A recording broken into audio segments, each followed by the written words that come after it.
പിതാവും പുത്രനും പരിശുദ്ധാത്മാവുമായ ത്രിയേക ദൈവത്തിന്റെ തിരുനാമത്തിന് എന്നേക്കും മഹത്വമുണ്ടായിരിക്കട്ടെ. ആമേൻ. കർത്താവിനാൽ ഏറ്റവും അനുഗ്രഹിക്കപ്പെട്ട പ്രിയ സഹോദരങ്ങളെ, ഇന്ന് നമ്മുടെ വിചിന്തനത്തിനും ധ്യാനത്തിനുമായി നൽകപ്പെട്ടിട്ടുള്ള തിരുവചന ഭാഗം വിശുദ്ധ യോഹന്നാൻ ശ്ലീഹാ എഴുതിയ സുവിശേഷം 14-ാം അധ്യായം 1 മുതൽ 6 വരെയുള്ള വാക്യങ്ങൾ.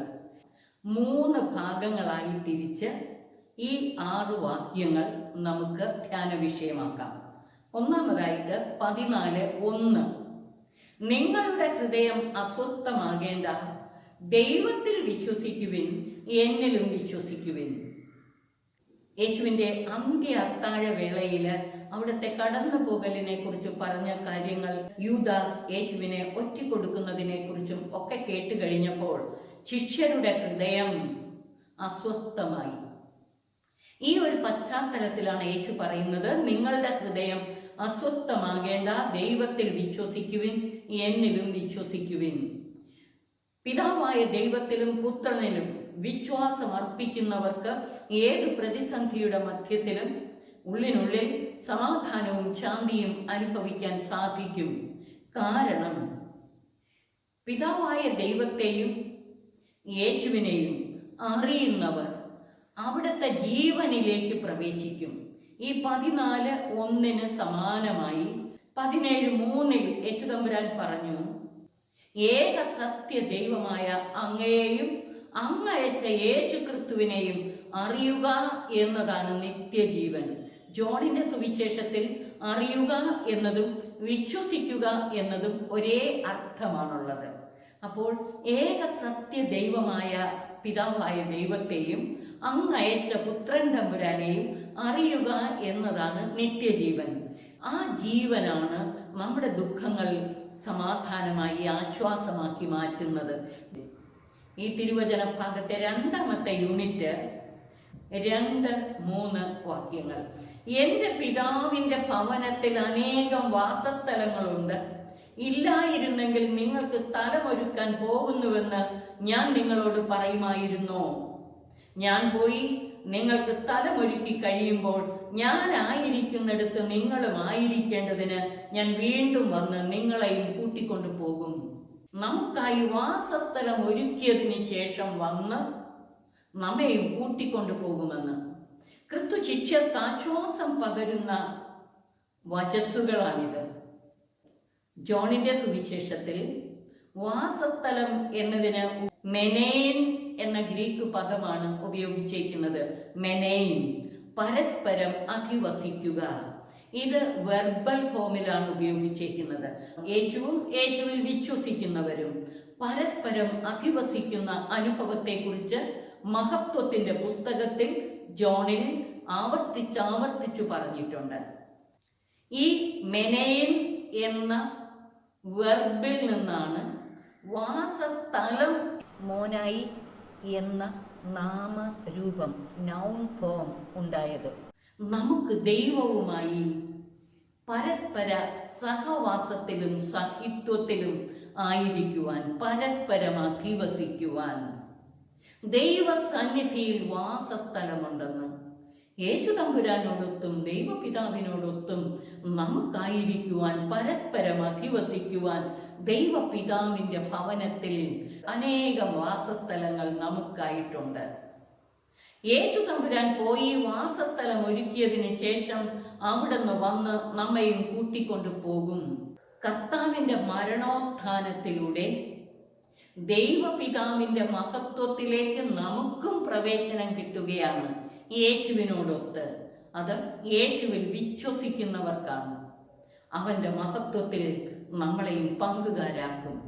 വെളിപാട് പുസ്തകം 3-ാം അധ്യായം 21-ാം വാക്യത്തിൽ യോഹന്നാൻ ശ്ലീഹാ പറയുകയാണ്, ഞാൻ വിജയം വരിച്ച് എൻ്റെ പിതാവിനോടൊത്ത് അവിടുത്തെ സിംഹാസനത്തിൽ ഇരിക്കുന്നത് പോലെ വിജയം വരിക്കുന്നവനെ എന്നോടൊത്ത് എൻ്റെ സിംഹാസനത്തിൽ ഞാൻ ഇരുത്തും.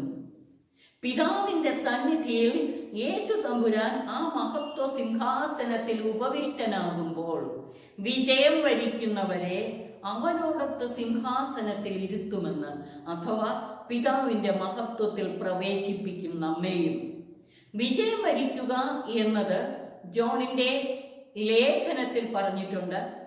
1 യോഹന്നാൻ 5-ാം അധ്യായത്തിൽ ലോകത്തിന്റെ മേലുള്ള വിജയം ഇതാണ്, യേശുവിലുള്ള വിശ്വാസം. യേശുവിൽ വിശ്വസിക്കുന്നവരാണ് ലോകത്തിന്റെ മേൽ വിജയം വരിക്കുന്നത്. യോഹന്നാൻ 14:1 മുതൽ 6 വരെയുള്ള വാക്യങ്ങളിലെ 3-ാമത്തെ യൂണിറ്റ്, 4, 5, 6 വാക്യങ്ങൾ. ഞാൻ പോകുന്നിടത്തേക്കുള്ള വഴി നിങ്ങൾക്കറിയാം. തോമസ് പറഞ്ഞു, കർത്താവേ, നീ എവിടേക്ക് പോകുന്നുവെന്ന് ഞങ്ങൾക്ക് അറിഞ്ഞുകൂടാ, പിന്നെ വഴി എങ്ങനെ അറിയും? യേശു പറഞ്ഞു, വഴിയും സത്യവും ജീവനും ഞാനാണ്, എന്നിലൂടെ അല്ലാതെ പിതാവിലേക്ക് ആരും വരുന്നില്ല. ഈ 3-ാമത്തെ യൂണിറ്റിലെ പ്രധാന ചിന്താ വിഷയം ഇതാണ്. 6-ാം വാക്യത്തിൽ യേശു പറയുന്നത്, വഴിയും സത്യവും ജീവനും ഞാനാണ്, എന്നിലൂടെ അല്ലാതെ ആരും പിതാവിന്റെ അടുക്കലേക്ക് വരുന്നില്ല. പിതാവിലേക്കുള്ള വഴി യേശുവാണ് എന്ന് പറഞ്ഞാൽ, യേശുവിൽ വിശ്വസിക്കുന്നവർ യേശുവിലൂടെ പിതാവിന്റെ മഹത്വത്തിലേക്ക് പ്രവേശിക്കുന്നു.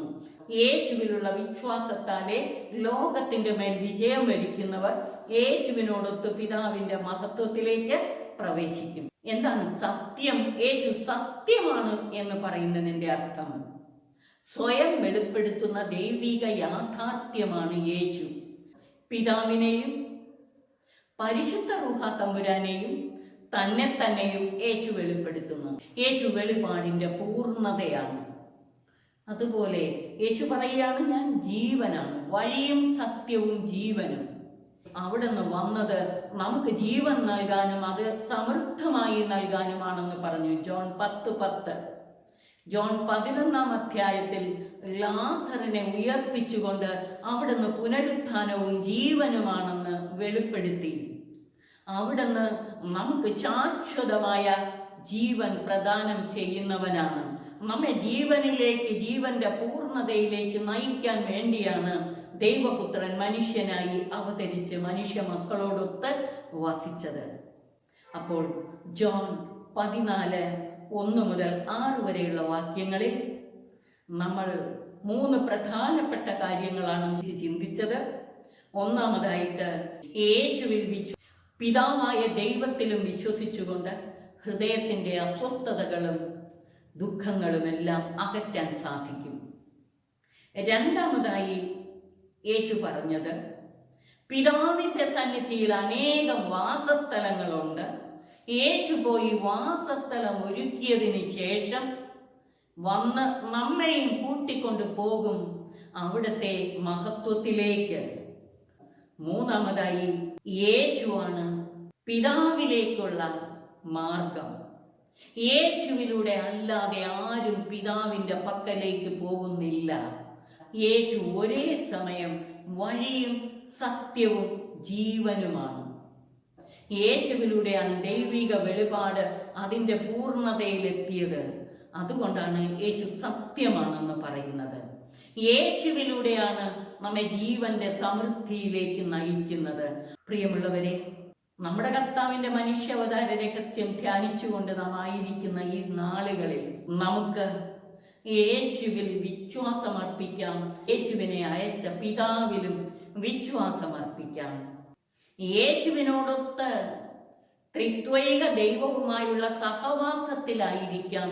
അവിടുത്തെ വാസസ്ഥലത്തിലാകട്ടെ നമ്മുടെ ശ്രദ്ധ മുഴുവനും നാം യേശുവിലും യേശു നമ്മിലും അധിവസിക്കുന്ന അനുഭവത്തിലേക്ക്, യേശുവിലൂടെ ത്രിത്വൈക ദൈവത്തിന്റെ സ്നേഹ കൂട്ടായ്മയിലേക്ക് നമ്മെ നയിക്കട്ടെ. അതിനായി നമുക്ക് നിരന്തരം അവിടുത്തെ തിരുസന്നിധിയിൽ പ്രാർത്ഥിക്കാം. നിരന്തരം ഈ തിരുവചനം ധ്യാനിക്കാം.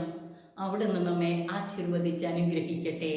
പിതാവിനും പുത്രനും പരിശുദ്ധാത്മാവിനും സ്തുതി, ആദി മുതൽ എന്നേക്കും. ആമേൻ.